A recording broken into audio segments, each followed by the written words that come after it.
আমাদের রায়ন বাবু এদিকে ঘুরে দাঁড়ান। রায়ন বাবু আজকে তার সহপাঠী বন্ধুদের চিপস খেতে দেবে। তার বাবাকে নিয়ে আসছিল ব্যাচে, 2 বছর পর্যন্ত আমাদের প্রতিষ্ঠানে ক্লাস করে। তার বাবাকে আজকে প্রথম নিয়ে আসছে।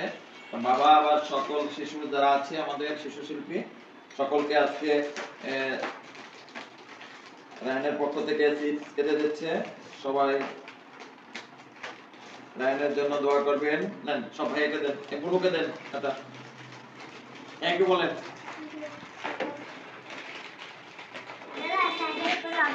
আস্তে আস্তে বাবা থেকে না, ডানা থেকে, ডানা থেকে সবাই থ্যাংক ইউ বলবেন।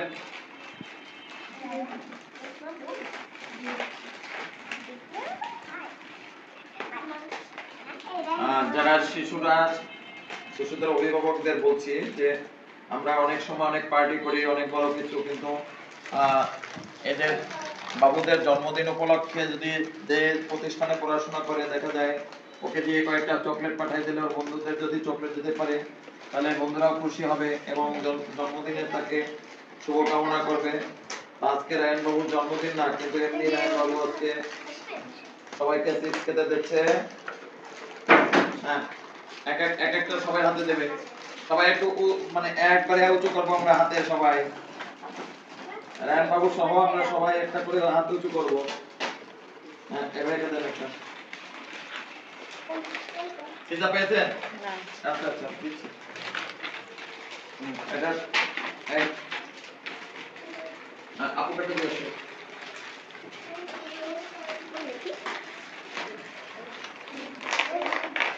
এটা তোমার যাও, ওখানে সংকেত ঢুকে বছর লাগে। এই ছবিটা দেখা যায় আমরা 10 বছর পরে যদি দেখি, যখন আমরা এসএসসি পরীক্ষা দেব বা ইন্টার পরীক্ষা দেব, তখন যদি এই ছবিটা আমরা দেখতে পাই তখন আমাদের কতটা ভালো লাগবে। তাই স্মৃতি ধরে রাখার জন্য সব সময় চেষ্টা করা উচিত পরিবারের পক্ষ থেকে, কারণ শৈশব বারবার আসবে না। যে আমার এই দিনটাকে মনে রাখার জন্য আমরা এই ভিডিও ধারণ করছি। আমরা সকল শিশুর মঙ্গল কামনা করছি, আপনারাও সকল শিশুর মঙ্গল কামনা করবেন। সকলকে শুভেচ্ছা, সকলের জন্য মঙ্গল কামনা করছি। ভালো থাকবেন।